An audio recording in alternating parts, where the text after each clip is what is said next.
முன்னாடி ஒரு செய்தியை படிச்சுட்டு ரொம்ப நெகிழ்ச்சியான.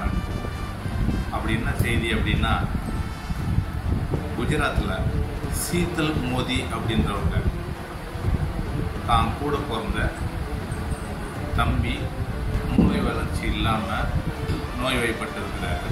அவரை பார்த்துக்கிறதுக்காக வேண்டி கல்யாணம் பண்ணிக்காம அரசு வங்கியில் வேலை பார்த்துனா அந்த வேலையை ரிசைன் பண்ணிட்டு தான் தம்பிக்காக 6 மாத குழந்தைய பார்த்துக்கிற மாதிரி அவங்க தம்பியை பார்த்துக்கிறாங்க.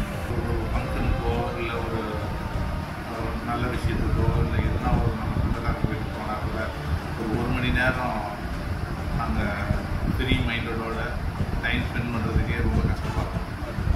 தம்பிக்கு அவங்க வாழ்க்கையவே அர்ப்பணிச்சு நினைக்கும் போது ஒரு பாசமாக என்ன அப்படி ரொம்ப நெகிழ்ச்சியை ஏற்படுச்சு.